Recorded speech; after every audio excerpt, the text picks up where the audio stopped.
사랑하는 성도 여러분, 오늘서부터 고난주간이 시작됩니다. 그래서 예수님의 십자가를 깊이 묵상해 보려고 합니다. 이번 주일 설교 제목은 십자가의 징계, 나를 살리다 입니다. 고난주간은 예수님의 순환과 죽음을 묵상하는 시간입니다. 그냥 옛날 일로 그치면 안 돼요. 예수님의 희생이 나에게 어떤 의미인지, 그 사랑에 내가 어떻게 반응하고 있는지 고민하며 새롭게 하는 기회가 되었으면 좋겠습니다. 예수님은 십자가를 피할 수 있었어요. 우리 같으면 고난이 다가오면 무서워 피하거나 숨고 싶잖아요. 근데 예수님은 그러지 않으셨어요. 피하지 않으셨어요. 왜일까요? 거기엔 분명한 이유가 있어요. 바로 나와 우리 성도님들을 위한 때문입니다. 그건 하나님의 뜻이기도 해요. 예수님은 십자가를 지심으로 우리를 살리셨어요. 이사야 53장을 통해서 그 이유를 함께 나눠보겠습니다. 예수님의 십자가는 나를 위해 겪으신 고난입니다. 이사야에서 예수님이 태어나기 600년 전에 기록된 성경입니다. 죄송합니다.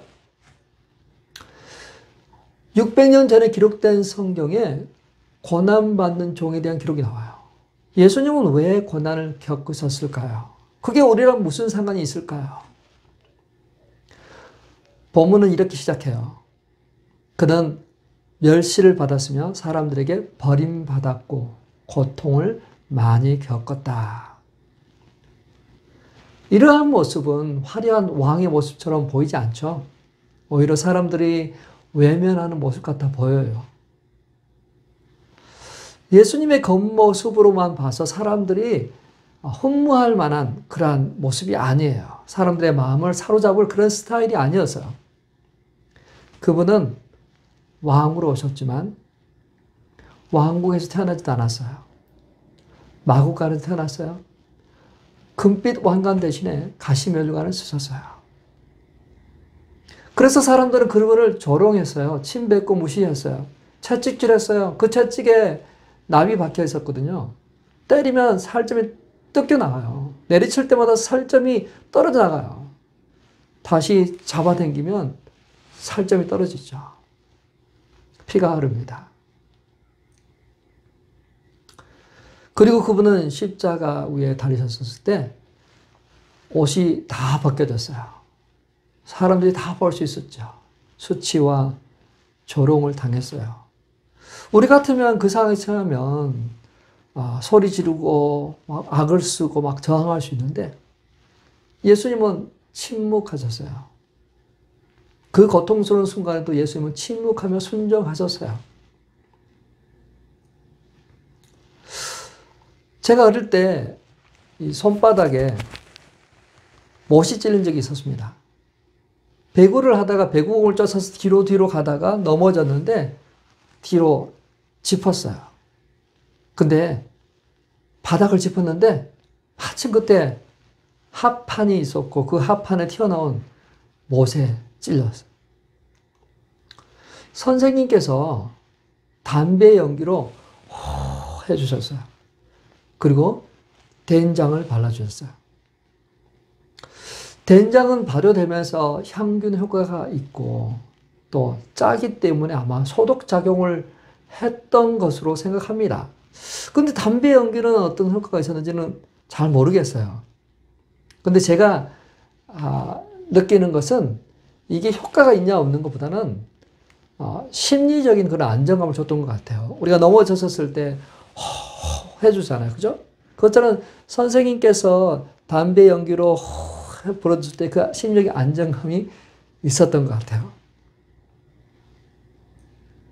근데 사실은 참을 수 있는 만큼 그 정도 살짝 찔렸던 것 같아요. 막 못이 간통해서 막 나오지 않고 살짝 찔린 거죠. 피가 날 정도. 근데 예수님은 저하고는 완전히 달랐어요. 예수님은 정말 엄청난 그 고통을 겪으셔야만 했죠. 왜냐하면 로마 십자가 처형은요, 사람을 빨리 죽이는 게 목적이 아니에요.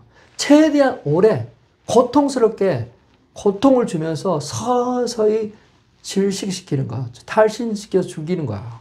공개적으로 사람들한테 이렇게 죄를 지면, 반란죄를 지면 이토록 처참하게 죽는다는 걸 보여주는 거죠. 15cm 되는 못이 손목에 박힙니다. 이 손목에 박히면, 우리 한번 만져보시면 이렇게 전기가 통하잖아요. 그죠? 전기가 통해요. 이 손목에 못이 관통되면 뼈가 부러지고 근육이 찢어지고 신경이 손상돼요. 엄청난 고통이 있습니다. 자, 다리 발목에도 못이 박혔어요. 손목과 다리 발목에 못이 박힌 상태에서 십자가 위에 십자가를 세우게 됩니다. 그럼 어떻게 될까요? 이 중력 때문에 몸이 아래로 쭉 처지게 되겠죠. 이 처지게 되면 숨을 쉴 수가 없어요. 그러다 보면 다시 숨을 쉬기 위해서 올라오게 되죠. 힘을 줘야 돼요. 다리에 힘을 줘야 되면 거기서 오는 엄청난 고통이 있죠. 내려가면 숨을 쉬지 못해서 오는 그 고통, 또 올리기 위해서 다리에 힘을 주게 되면 거기서 오는 고통, 이루 말할 수가 없어요. 정말 숨을 쉬지 못해서 고통하고 신음하고 기절을 몇 번 했을지도 모르겠어요.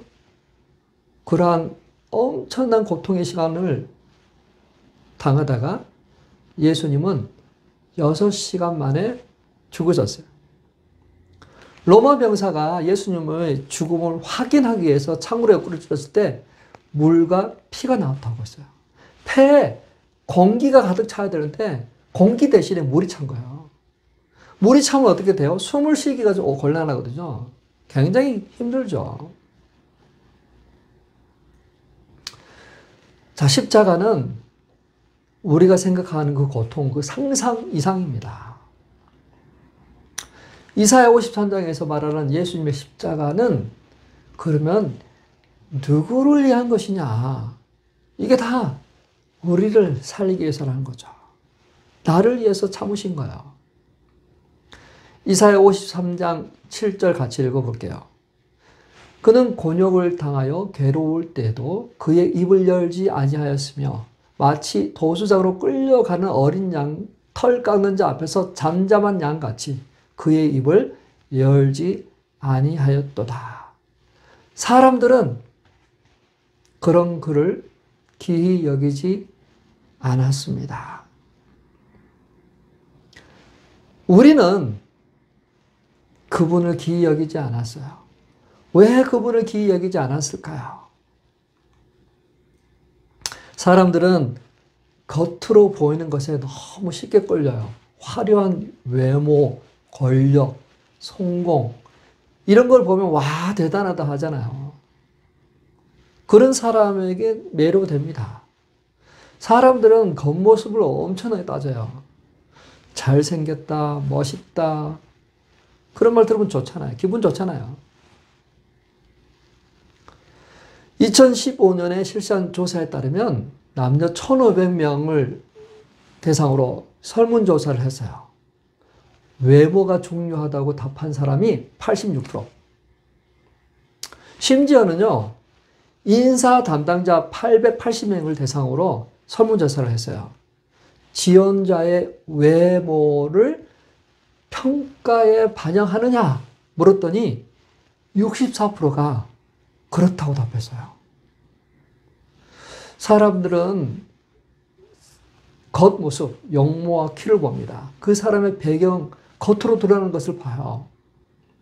근데 하나님은 다르죠. 사람의 정신을 봅니다. 자, 그렇기 때문에 사람들은 예수님이 매력이 없었어요. 사람들이 꿈꾸는 메시아는 아니었어요. 그들이 꿈꾸는 메시아는 눈부신 왕관을 쓰고 군대를 거느리고 로마의 압제로부터 해방하는 그런 모습인데, 근데 예수님은 그런 모습이 아니에요. 이사야 53장 2절에서 말해요. 그는 고운 모양도 없고 훌륭한 풍채도 없으며 우리가 보기에 흠모할 만한 아름다운 것이 없다 합니다. 겉보기에 너무 초라해요. 그리고 그 흔한 정말 아이비리그 대학 나왔다든지 어떤 그런 것도 없어요. 직업도 그냥 목수 건축가 그런 분이 있었어요. 시골에서 태어났어요. 집안도 초라해요. 아무것도 내세울 것도 없어요. 그런데 십자가에 달려 계세요. 더 비참하잖아요. 그 예수를 보고 사람들이 이런 사람이 뭐가 대단하겠냐고 외면한 거죠. 사람들은 그를 쳐다보지도 않았어요. 심지어 이사야는 말합니다. 우리도 그를 귀히 여기지 아니하였도다라고 하고 있어요. 우리가 누구예요? 주를 믿는 하나님의 거룩한 백성들, 이스라엘 사람들도 혹은 예수를 믿었던 사람들까지도 아마 그런 사람들이 있을 수도 모르겠어요. 더 나아가서 인류 전체가 심지어 나와 우리 성도님도 그분을 기이 여기지 않았을 줄 알아요. 이게 바로 악한 인간이 갖고 있는 본성이에요. 소중한 것을 높이 평가하면서도 경멸하거나 조롱하는 대상에는 가차없이 못 본 채 합니다. 특히 군중 속에서 더 심해집니다. 혼자 있을 때는 그래도 이성적인 판단을 하려고 그러고 그래도 어떤 거를 잘 보려고 하지만 군중 앞에 있었을 때 사람들이 모여 있었을 때는 그 감정에 휩쓸리죠. 잔인하고 무책임한 그런 행동과 말을 할 때가 있다. 근데 그들이 그렇게 했어요. 예수님을 그렇게 취급했습니다. 왕따를 한번 생각해 보세요. 왕따는 되게 누군가에게 어느 집단 안에서 다르다. 인식되는 순간부터 시작되거든요. 어떤 외모가 다르다. 성격이 다르다. 말투가 다르다. 경제적인 상황이나 취미나 학업 성적 등에 무엇이든지 될 수가 있어요. 왕따로 되면 그 사람에 대한 부정적인 회개한 소문이 퍼지기 시작해요. 그 소문에 휘말리게 되면 피하고 깔보기 시작하죠. 심지어 그와 가까운 친구도 다들 그러니까 나도 멀리 해야 되나 하는 그들에게 동조를 하지 않지만 피하게 되는 거죠. 잘못한 것도 없는데 그냥 군중심리 때문에 가치 없는 존재로 낙인 찍히는 거예요. 예수님 마치 그랬어요. 십자가에 못 박으라고 외치는 군중 속에서 다들 그 흐름을 그냥 따라간 거야. 근데요, 아이러니하게도 유대인들도 나중에 이와 비슷한 상황을 겪게 돼요. 나치 독일이 유대인을 열등하다고 낙인 찍었잖아요. 그래서 홀로코스트를 진행할 때 많은 사람이 그 군중 승리에 휩쓸렸어요. 방관했어요. 동조했어요. 수백만 명이 죽었는데 그들은 진짜 그들을 불쌍히 여기지 않고 정말 처참하게 죽었잖아요. 이사야 53장 4절에서 말합니다. 그는 우리의 질고를 지고 우리의 슬픔을 당하였거늘. 예수님은 우리 죄와 아픔을 대신 짊어지셨어요. 근데 사람들 그걸 몰랐죠. 오히려 저 사람은 저주받은 실패자야 업신여겼어요. 많은 사람들이 예수님의 고난을 보면서 하나님의 징벌이라고 생각했어요. 저가 죄가 있어서 당한다. 죽는다. 고난받으면 죄 때문이지 하면서 근데 아니에요. 틀려요. 우리가 병이 들면 다 죄 때문입니까? 아닙니다. 이 이야기는 무엇을 말하냐면 인간의 판단이 얼마나 틀릴 수 있는지 얼마나 어리석은지 얼마나 쉽게 판단하는지 알 수 있어요. 예수님의 십자가는 겉으로는 초라했어요. 그러나 구원을 이루는 엄청난 힘이 담겨 있죠. 예수님의 십자가는 징벌이 아니에요. 오히려 하나님의 사랑이에요. 하나님께서 예수님을 벌주로 한 게 아니라 우리를 구원하려고 하는, 그래서 예수님을 희생하는 그런 것이죠. 그게 하나님의 진노가 있지만 하나님의 엄청난 사랑이 그 속에 있는 거예요. 우리는 무엇을 보고 계세요? 하나님의 그 징계도 있지만 우리는 하나님의 그 사랑을 볼 수 있어야 돼요. 죄가 있어서 그렇게 좋은 게 아니라는 거죠. 고린도후서 4장 4절에 사탄이 우리의 영적 눈을 가리게 한다고 나와요. 그 영광의 강체를 못 보게 한다고 하고 있어요.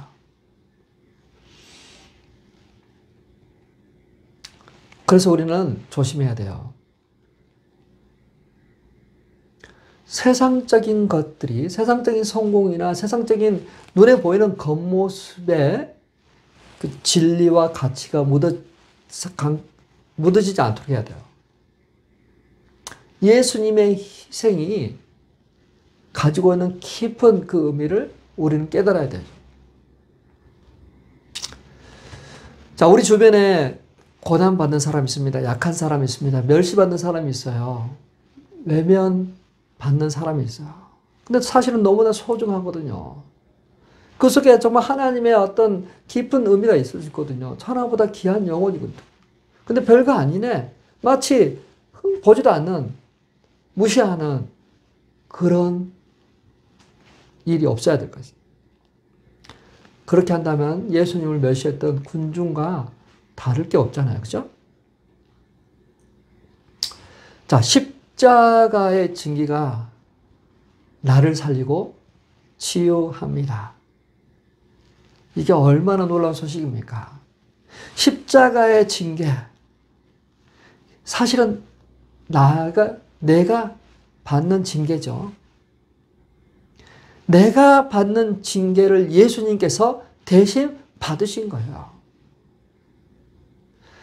이사야서 53장 5절 말씀 같이 한번 읽어볼까요? 그가 찔림은 우리의 허물 때문이요. 그가 상함은 우리의 죄악 때문이라. 그가 받는 징벌로 우리가 평화를 누리고 그가 채찍에 맞음으로 우리가 나음을 받았도다. 자, 이 구절의 예수님의 희생, 그냥 고통으로 끝난 것이 아니라 우리에게 평화와 치유를 가져다 줬다는 것을 분명히 말씀하고 있어요. 자, 샬롬이라는 말이 있습니다. 히브리어로 샬롬. 평화라는 말이죠. 평화. 이스라엘에 가면 샬롬이라는 말을 많이 해요. 근데 이 샬롬이라는 말은 단순히 싸움이나 갈등이 없는 그런 상태를 의미하는 건 아니거든요. 훨씬 더 깊어요. 풍성해요. 이 샬롬은 하나님과 나, 또 사람과 사람, 또 사람과 세상, 그 온전한 조화, 회복을 가지고 있는 상태를 샬롬이라 그러죠. 건강하죠, 평안하죠, 번영하죠. 하나님이 창조하신 그 모습 그대로 회복되어 있는 그걸 샬롬. 우리는 그러한 샬롬을 누릴 수 있는 사람들입니다. 우리가 믿음으로 의롭다 하심을 받았으므로 예수 그리스도로 말미암아 하나님과 화평을 누리고 있어요. 그렇기 때문에 어떤 죄책감, 죄의식, 불안, 두려움 그런 것에서부터 우리가 벗어나서 깊은 곳에서부터 오는 평온함을 누리고 있는 거예요. 그 평안함을 가지고 있는 거죠. 죄와 사망의 권세로부터 자유를 누리고 있는 것이죠. 그뿐만 아니에요. 그가 채찍에 맞음으로 우리가 나음을 받았다. 무슨 나음을 받았을까요? 단순히 죄 사함으로 끝나는 게 아니죠. 더 깊은 의미가 있어요. 채찍에 맞으면 우리가 나음을 입었어요. 나음. 마음의 상처, 수치, 절망 그런 것도 회복된다는 것이죠. 그죠? 근데 우리 육체 또한 치유가 될 수 있어요. 예수님의 보혈의 능력으로 우리 몸이 치유받을 수 있는 거야. 우리의 영혼과 우리의 정신세계와 우리의 육체 속에 있는 아픔, 고통, 병 치유될 수 있습니다. 내게 나사는 예수의 이름으로 명하노니 일어나 걸어라. 예수의 이름으로 명하노니 병이 고침받을지어다. 그렇게 선포하시고 믿으시길 바랍니다. 그러면 주님의 보혈이 우리를 깨끗하게 하세요. 주님의 능력이 우리를 새롭게 하세요. 우리의 눈을 밝게 하세요. 우리 육체를 새롭게 하십니다. 믿음으로 아멘 하시길 바랍니다. 우리는 용서뿐만 아니라 치유, 회복, 풍성함을 누리는 거죠. 그는 우리의 화평이십니다. 화평. 십자가로 말미암아 하나님과 우리 사이, 사람과 사람 사이, 사람과 사람 사이에 있는 모든 장벽 허물었어요. 인종 간의 장벽을 허물었어요. 계층 간의 장벽을 허물었어요. 모든 배경이 달라도 그분 앞에서 우리는 평화를 누릴 수 있어요. 서로 용서하고 화목한 그런 공동체를 만들어갈 수 있어요. 저는 분명히 말하고 싶어요. 예수 믿으면서도 여전히 인종을 따지고 지역을 따지고 그렇게 한다면 그분은 정말 십자가를 온전히 경험하지 못한 거야. 온전히 경험한 사람들은 더 이상 구별하지 않습니다. 더 이상 장벽을 두지 않습니다. 더 이상 어떤 그런 한계를 설정하지 않습니다.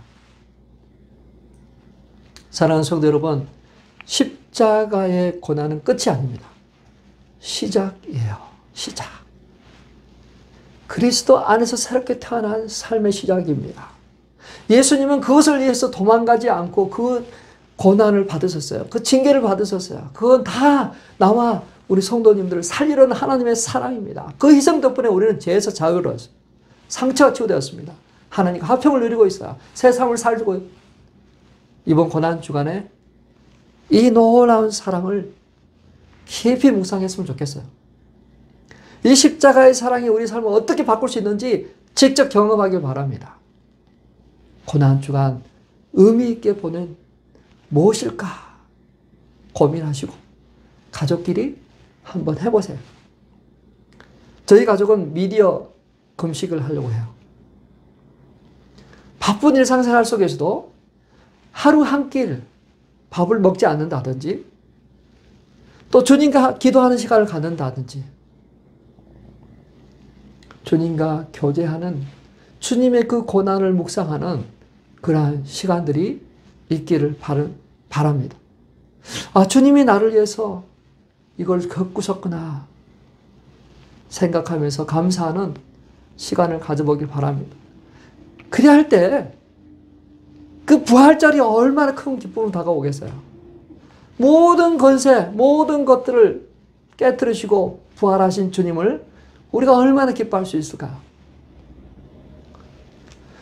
고난주간 순례 여정은 예수님의 고난에 동참은 그렇다고 우리가 막 찔리고 아프고 그게 아니라 영적으로 같이 동참하는 거.